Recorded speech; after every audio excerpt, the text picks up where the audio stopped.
News Central now begins at this hour in Nigeria's capital, Abuja, where a downpour on Wednesday night wreaked havoc on the medium security custodial center in Suleja, Niger State, resulting in extensive damage to the facility and facilitating the escape of 118 inmates. Now, this was disclosed in a statement signed by the spokesperson, Federal Capital Territory Command of the Nigerian Correctional Service, Adamu Duza, on Thursday. Duza noted that the downpour caused severe damage to the custodial center's infrastructure, including a breach in the perimeter fence, which allowed the inmates to flee. In response, the NCOS swiftly activated its recapturing protocols, collaborating with other security agencies to recover 10 of the escaped inmates. Away from that, a fire outbreak on Thursday morning disrupted flight operations at the Murtala Mohammed Airport in Lagos, southwest Nigeria. The Director of Public Affairs and Consumer Protection of the Federal Airports Authority of Nigeria, Obiageli Ora, made this known in a statement on Thursday. The fire was reported to have led to the diversion of all flight operations from Terminal 1 of the airport to the D Wing. Ora said the engineers at the airport have disconnected power from the entire E wing of the airport in an attempt to put out the fire. It was gathered that the incident sparked tension and panic at the airport, forcing some airport officials and travelers to scamper for safety. However, a fan team and the airport's rescue and firefighting services have restored normalcy at the airport. Now, moving away from that to the northeast, where the House of Representatives Committee on Army visited Borno State Governor Babagana Zulum at the Government House in Maiduguri, where the committee conveyed the 10th House of Representatives plan to hold a national stakeholders conference on security. News Central's Omoniyi completes the report. The House of Representatives Committee on Army, led by the chairman, Abdullahi Mahmudu, and his team, arrived at the Government House in Maiduguri. During the meeting, the committee stressed the importance of collective efforts in tackling the security challenges faced by the nation. There's going to be a national stakeholders conference organized by the National Assembly to be able to take on the issues of security. The House Committee acknowledged the critical role that Borno State plays in the fight against insurgency. I also want to appreciate Nigerians for the patience and for the understanding and tolerance on the present government. We're doing everything within our powers to ensure that there is adequate legal and regulatory frameworks, there is adequate budgetary provisions for the Nigerian armed forces so that they will be able to work assiduously to restore peace back to the country. The aim of the National Stakeholders Conference is to bring together relevant stakeholders to discuss and find lasting solutions to the security challenges bedeviling Nigeria. People need to cultivate their farmlands. People need to rear their animals. People need to do their businesses with a view to earning their means of livelihood by themselves. This is the only solution to this crisis. More military base in strategic locations is what the governor is advocating to help resettled communities engage in full-scale irrigation for food security. There is a need for government to establish military base in Sambisa, in the shores of the Lake Chad and in Mandra Hills. Our borders are so porous. He assured them of the state government's full support and cooperation in organizing the National Stakeholders Conference on Security. Kindly ensure that more funds are injected to procuring equipment. The president is somebody that will listen to all of us. I've known him very well. On my part, as the governor of Borno State, I will continue to provide support to the Nigerian military. Bringing stakeholders in the National Security Conference and effective implementation of recommendations that will aid proactive measures are key to enjoying relative peace in the country. In Maiduguri for News Central, Omoniyi. Succor will soon come the way of the displaced people of Okwama community in Ughelli South local government area of Delta State following the killings of soldiers and destruction of houses and property. as Governor Sheriff Oborewori on Wednesday inaugurated Internally Displaced Persons Management Committee. A new Central Correspondent, Austin Azu, reports that the Ovie of Ewurobo Kingdom, His Royal Majesty Clement Ikolo, also paid the governor a thank you visit after his release from the Nigerian army custody. This is the first time the Ovie of Ewurobo Kingdom is returning to Delta State after spending days in military detention over the killings in the Okwama community. I thank these people who are here today. They are awesome. I love them all from the depths of my heart. Meanwhile, Governor Sheriff Oborewori is here at the Esco Chambers Government House, Asaba, to inaugurate the IDP Management Committee for the people of Okwama community. People have been displaced with their homes and property destroyed. This was, still is, unfortunate and most unexpected development. The governor, who spoke on the essence of enhancing peace and security in his more agenda, charged the committee to carefully plan the resettlement and rehabilitation of the innocent inhabitants of Okwama community. It's now right for government to set up a committee to plan their resettlement and rehabilitation ahead of their return. This is the minimum we owe our people. We have to reassure them to have a sense of belonging as we make adequate arrangements for their settlement and rehabilitation. In the same vein, the Ovie of Ewurobo Kingdom, accompanied by his wife and Council of Chiefs, leadership of the State Traditional Rulers Council are also here at the Government House. As the Ovie of Ewurobo Kingdom, it is my solemn duty to uphold the peace and prosperity of our land. I reaffirm my commitment to working collaboratively with all relevant stakeholders, including the government and security agencies, to foster a safe and secure environment for all our citizens.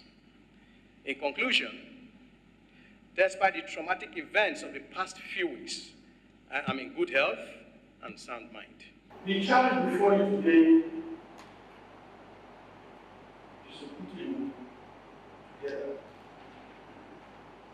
Let your people be united. Attention was, however, shifted to a private residence in Asaba, where the monarch was given a warm reception by his people. And I'm sure in a few days from now, either we visit or my husband will be visiting the camp.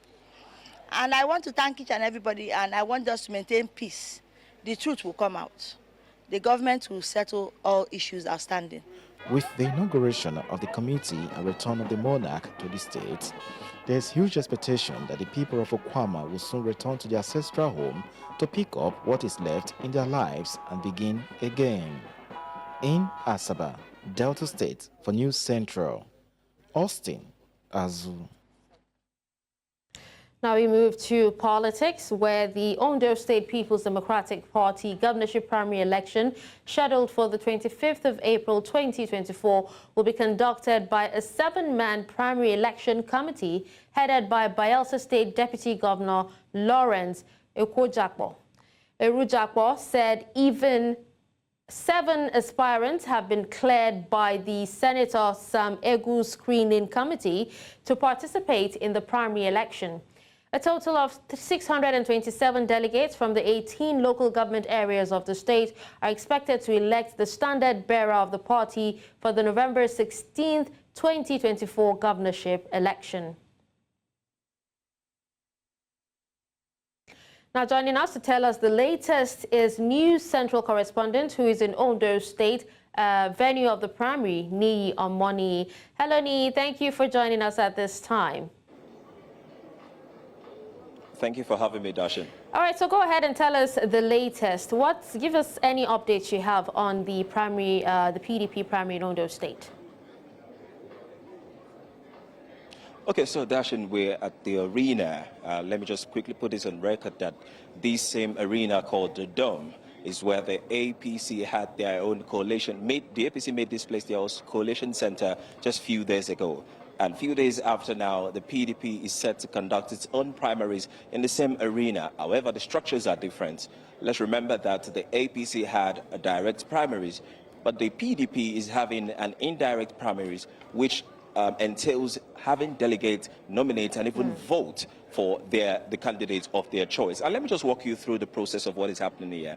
This is the arena, and just far behind me here, that's where the 7-man committee are seated. And of course, they'll be presiding over these events. And just to my right-hand side here, we have the INEC reps seated to my far right. And just here, we have 7 aspirants. They were all seated earlier, but for now, some of them have stepped out, and I'll quickly run you through their names. We have Otsumba Bamidele Akingboye, we have Honorable Agbola Ajayi, Chief Shola Ebisheni, John Olamafo, Adeolu Akinwumi, Bosun Arebua, and Kolade Akinjo. They were all seated there, and even when they come in now, they will be seated at that position. And just here behind me, you can see where the press has been given an opportunity to stay. Now, let's go back to what the process really entails.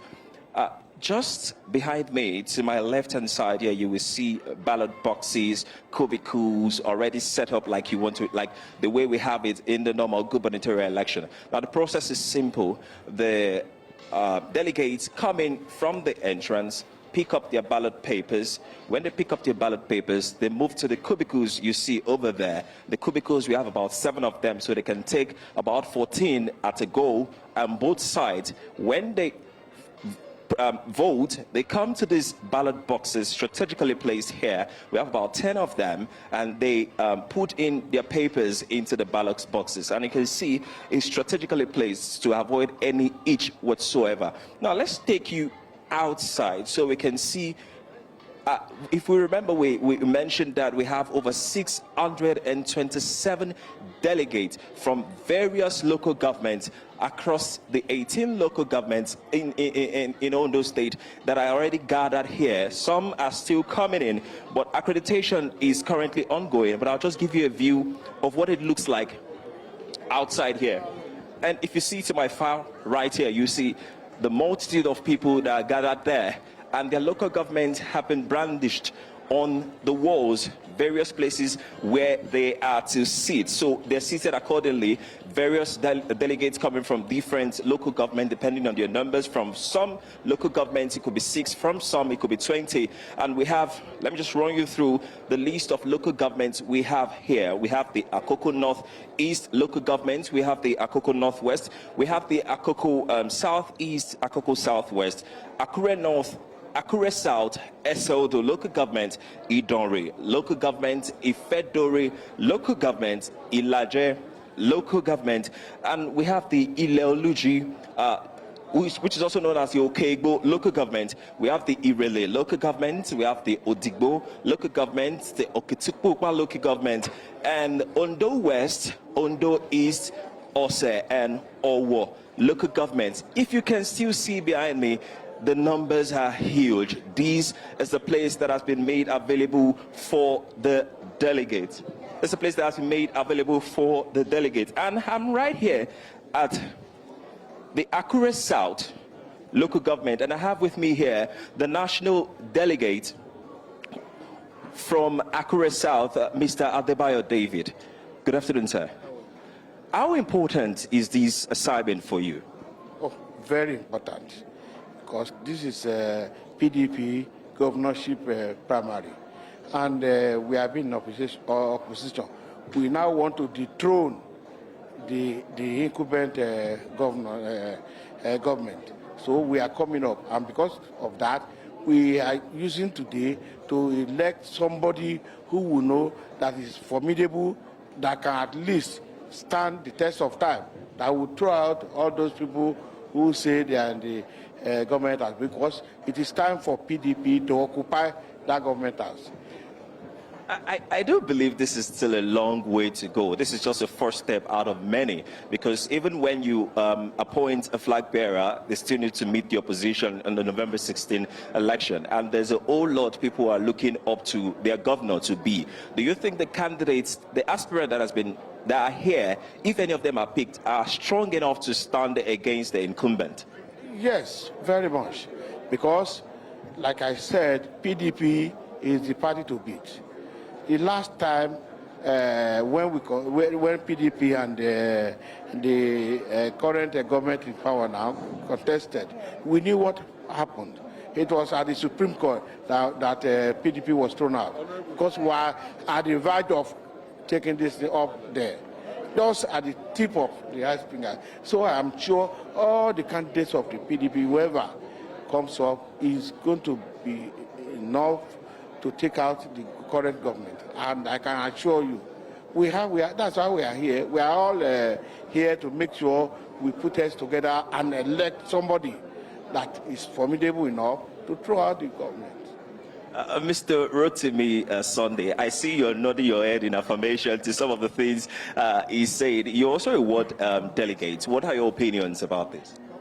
I agree with him, and I'm fortunate to be one of the delegates from Akure South Ward 1, and we've met with all the delegates, and they have spoken well, and they showed their passion to support the progress of this state. And there's one thing they keep mentioning, that if any of them are picked, they are going to support. So, as you can see, the primary election is well organized and is open. It's fair enough that no one can say maybe he's cheated or betrayed. So. Thank you so much, Mr. Rotimi. You've heard it from Mr. Rotimi Sunday, one of the delegates from Akure South.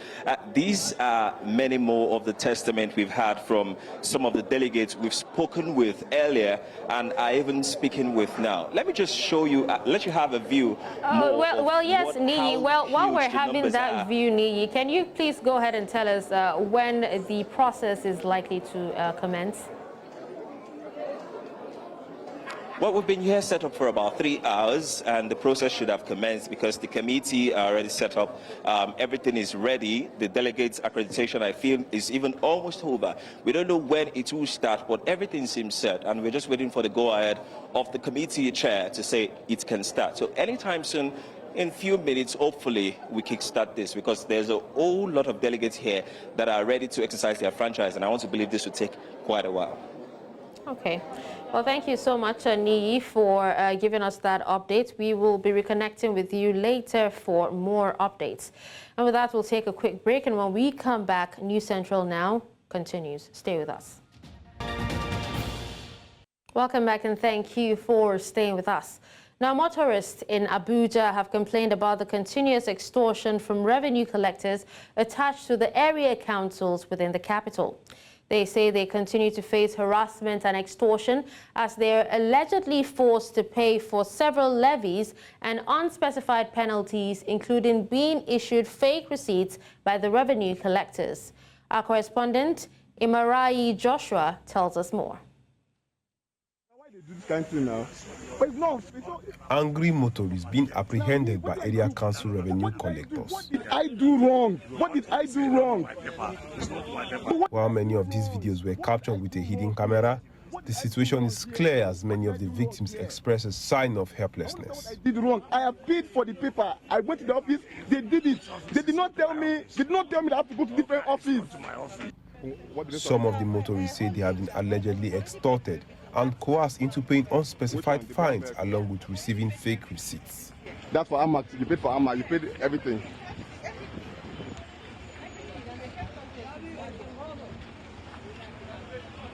Despite the unclear nature of their activities, these men persist in operating under the guise of being government agents. Behind me is the Abuja Municipal Area Council office, where we try to get reactions from officials but have been unable to. However, a source who spoke to us off camera says those who perpetrate this act are not employed by the area council, but by consultants. We don't know who are the real one and who are the fake one among them. The government should come out and speak, because the way they harass people, even the workers, they are looking for their daily bread. When you come to drop people, they will harass you. Because I'm seeing it like it doesn't help us. They're living a place called Federal Capital FCT. If you look at their work, it's also conflicting with that of the state government thing. So there's a conflict on who is going to pay tax to who. But the most important thing is that it's the public that is suffering. So the government needs to make a policy to differentiate from the local government to the state government. I feel it is necessary for such people to be in the system. It's necessary for those people to have the authority and power to carry out, you understand, their jobs. And also on the other side, it will make Nigerians too to become responsible to get their own papers all the time. If the local government council establishes a particular department and their employees are meant to carry out a particular responsibility, and the revenue does not come back to the local government, the local government to actually set up a task force to ensure that such thing does not happen again, or the culprits, you understand, are brought to book. Some motorists also alleging that these revenue collectors act in league with the police. They say this makes the situation more complicated, as there is definitely no help in sight for victims. In Abuja for News Central, I am Joshua Imarayi. Nigeria's federal government has pledged its commitment to combating the menace of malnutrition in the country, which is having a heavy toll on millions of women and children. Nigeria's vice president, while speaking to faith leaders during a high-level dialogue on nutrition at the presidential villa with the theme "Faith Leaders as Catalysts for Enhanced Human Capital Through Nutrition," called on all partners to form a common front in tackling the malnutrition. Niyi reports. Current statistics regarding malnutrition in Nigeria paints a gloomy picture, especially as it relates to the well-being of women and children. Many say it currently puts the future of the country at great risk. In Nigeria, the challenge of malnutrition looms large, casting a shadow over our children's potential and our nation's prospects for development. It is a fundamental issue. Realize that in Kano State, 58% of children under the age of 5 were malnourished. And 48% of all women of childbearing age had anemia. And I took an interest in nutrition. And I realized that many of the things we have considered to be health challenges are actually nutrition challenges. At this conference with faith leaders on malnutrition in Nigeria, organized by the National Council on Nutrition and the World Bank-assisted Accelerating Nutrition Results in Nigeria project, the vice president, who was in attendance, described malnutrition as a national emergency, assuring that the federal government is committed to tackling it headlong. This gathering is a solemn pledge to safeguard our well-being and preserve the legacy of generations yet to come. Time and time again, His Excellency President Bola Ahmed Tinubu has demonstrated his commitment to prioritizing nutrition as an integral component of our quest for food sufficiency. This is our inspiration to implement quality, cost-effective nutrition services. Other faith leaders present pledged their commitment to supporting government's efforts aimed at tackling malnutrition. As faith leaders, we must integrate messages of healthy eating and nutritional practices into our teachings and community activities. We are gathered here to fight a common enemy, malnutrition. And I want to assure the government and everybody else, we are highly committed. We will work the way we worked to erase polio from our land. With faith leaders now pledging to support efforts aimed at ending malnutrition, especially in awareness creation, many will be hoping that the efforts record positive results. In Abuja for News Central, I am Niyi.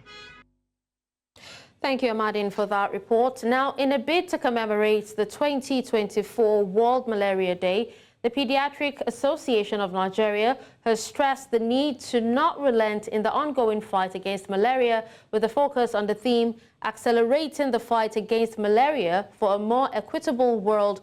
Let's change the narrative now. Professor Ekanem Ekure, president of PAN, noted that malaria accounts for 60% of outpatient visits and 30% of hospital admissions in Nigeria, making it the leading cause of death among children under 5. In 2021, Nigeria recorded 68 million malaria cases and 194,000 deaths, with approximately 80% of those cases involving young children. Despite progress in combating malaria, much more needs to be done to protect vulnerable populations. Now, PAN acknowledged existing efforts in deploying vector control, chemo prevention, and improved anti-malarial treatment, but outlined a need for additional strategies. Now, to discuss this, we're joined by Professor of Pediatrics and Consultant Pediatrician, University of Ilorin Teaching Hospital, Olugbenga Ayodeji Mokuolo. Hello, Mr. Olugbenga. It's nice to have you with us. Thank you very much, and I want to appreciate this effort and platform. It is a Mokuolu, so that's okay. Yeah, my bad. It's a pleasure to have you. All right, so can you tell us, sir, what are the primary barriers to equitable access to malaria interventions in Nigeria? Okay, quite a few of them. One is the fact that, as we have said, children, for instance, are disproportionately affected. So you have barriers in terms of physical access, you have barriers in terms of resource, and then you have barriers in terms of identifying all the vulnerable groups. So when we say physical access, there are places that we call hard to reach, and such areas, the intervention that gets to them requires some extra measures. We have areas of insurgency and insecurity.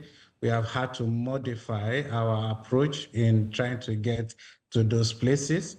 And also, we then have issues around the resource envelope, whereby the total commodities that are available for us to support intervention are unable to meet the total needs that we have. And then when we have practices like gender inequality, the consequences of them are heavy on the mothers and their children. We have conflicts, internally displaced persons like refugee, internally displaced people. The impact on children is high, and access to those communities is easy. And now we're having climate change that is constituting another barrier, as we're having flooding and other natural disasters that are occurring. So these are contemporary barriers that we now have to particularly deal with. Thank you. All right. Well, Professor, how can these obstacles that you have mentioned be addressed to ensure that all children can receive treatment? Yeah, so basically we're calling on some actions such as system strengthening. We're also trying to promote malaria in the context of a multi-sectoral response. And we're equally calling on the need to look at other opportunities. For instance, we have the malaria vaccine that is coming up, and children are the focus of that vaccine. Whereas it is a complementary intervention, it then also increases the opportunity of people who can receive one form of intervention or the other. We are equally asking that direct budgetary allocation will continue at all levels in terms of federal government, state government, as well as private sector participants contributing into the pool of funding in order to meet the gap.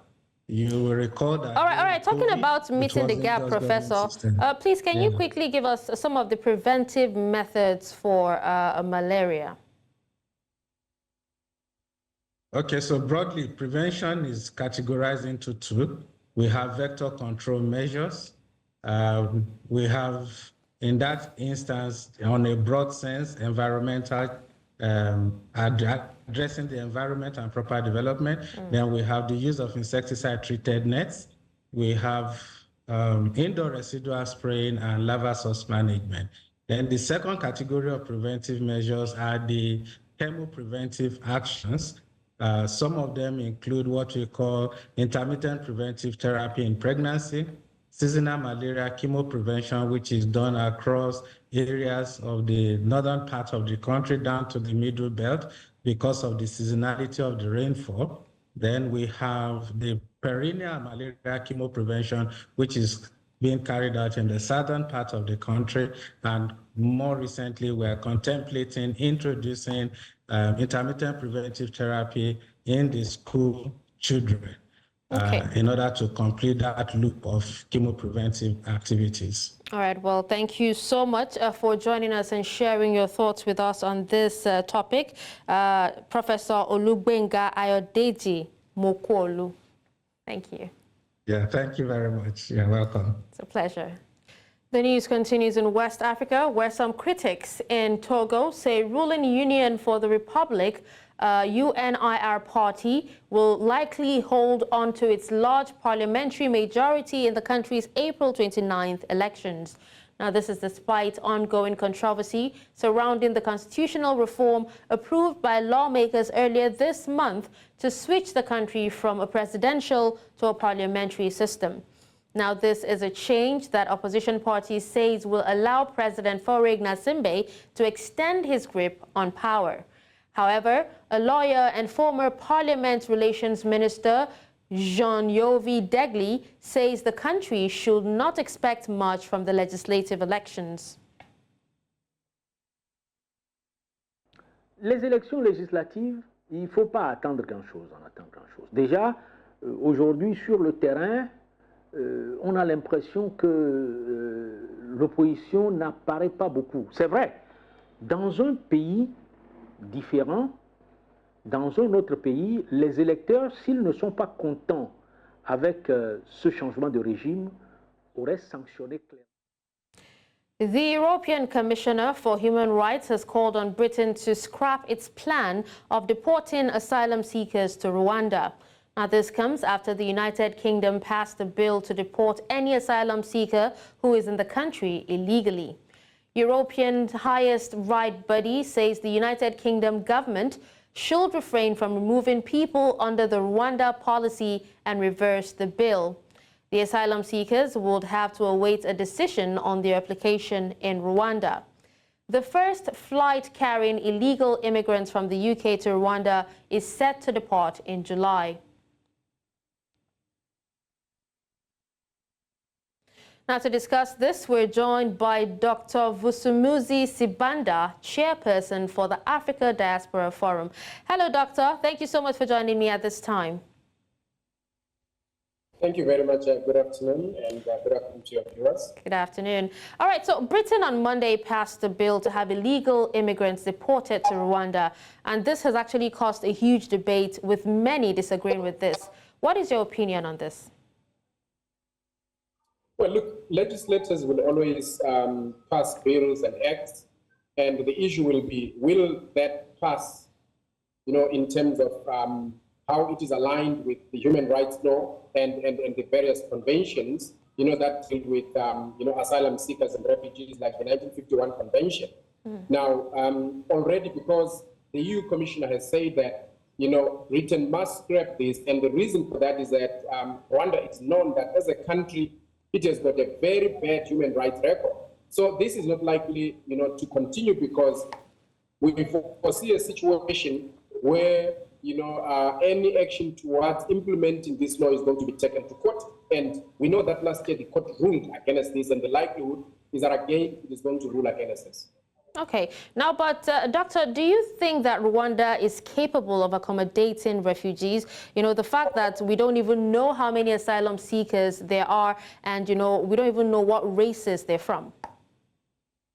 Well, look, the problem with Rwanda is that we all know that President Kagame has been at the helm of that country for a very long time, which shows the levels of democracy in that country. that they are very questionable. So there is a lot of information that is not shared about what is happening in Rwanda, except, you know, the purported development that we see.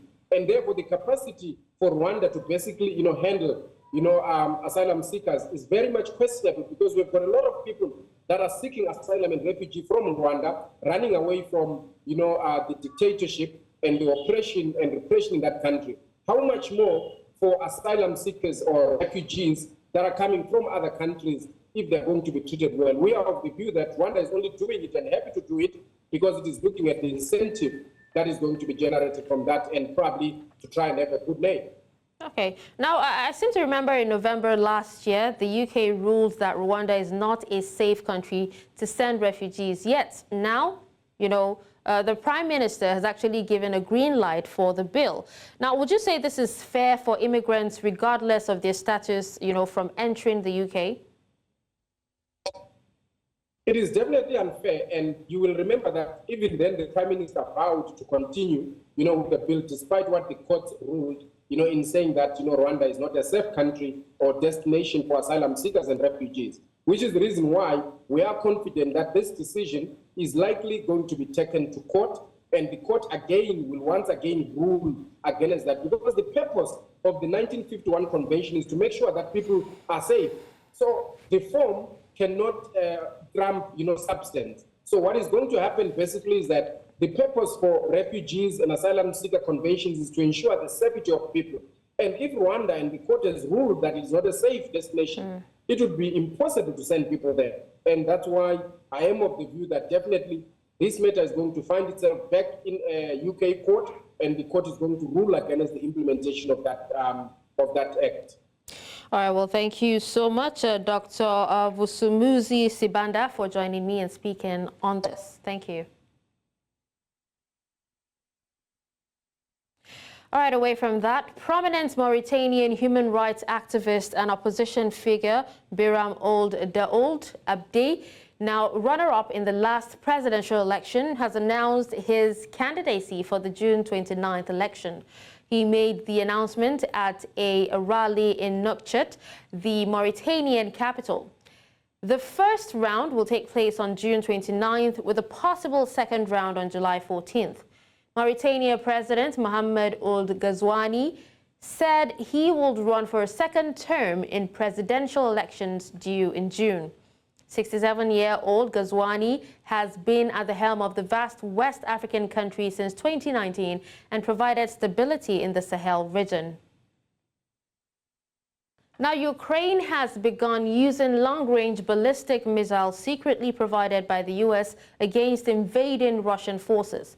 The weapons were part of a $300 million aid package approved by U.S. President Joe Biden in March, and they arrived this month.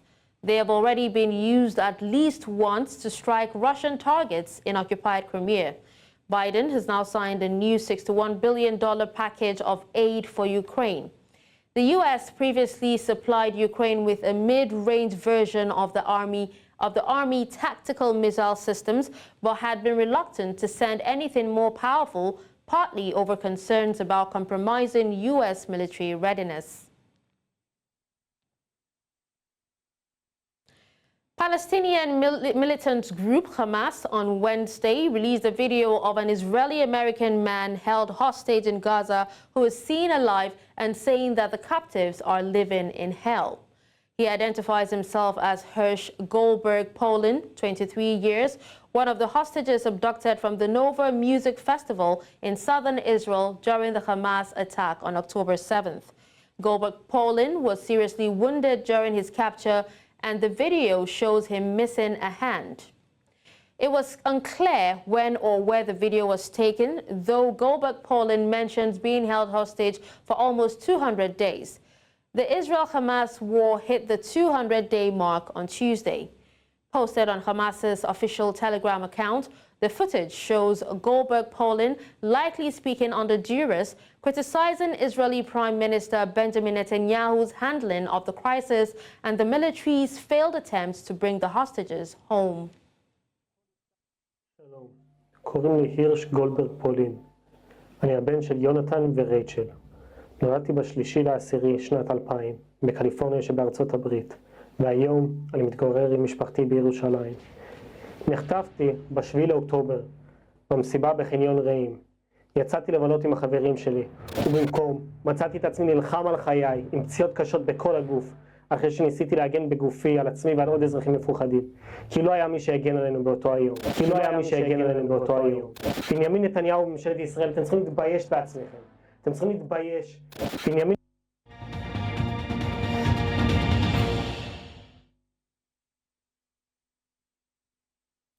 Now in sports, the Nigeria Premier Football League, NPFL, has fined Kwara United 6 million naira for providing false information, which led to a fixture adjustment that disrupted the live television broadcast scheduled for the March Day 31st encounter.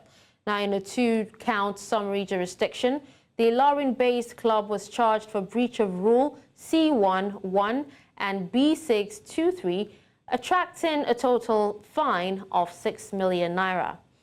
A fine of 1 million naira was imposed on Kwara United for misconduct, while 5 million naira was the fine for disruption of a live broadcast.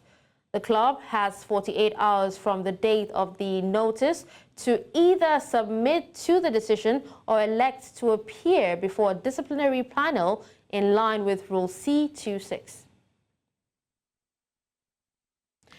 Bayelsa Queens and Edo Queens joined Rivers Angels as the 3 teams form a Group A of the Nigeria Women Football League to qualify for the Super 6 competition on Wednesday. Now, Bayelsa Queens made the berth despite losing to Robo Queens 2-1 at home at the Samson Siasia Stadium after edging them on goal difference. Meanwhile, Edo Queens played a 1-1 draw with 2023 champions Delta Queens at the Stephen Keshi Stadium, Asaba, to secure the last Super 6 spot. The draw was enough for Edo Queens to qualify with 26 points second behind Rivers Angels in Group B. Heartland Queens, Nasarawa Amazons and Confluence Queens had secured the Super 6 ticket last week from Group A, while Rivers Angels, who now joined by Edo Queens and Bayelsa Queens, qualified from Group A.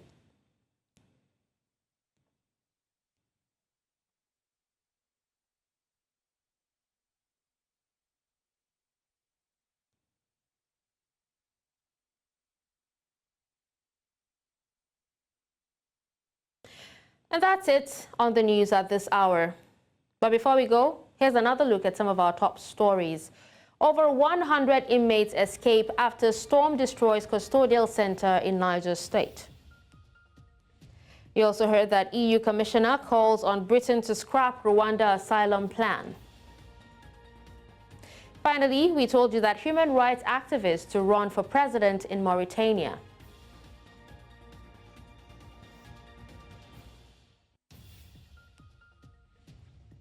Send your eyewitness report to the WhatsApp number on the screen.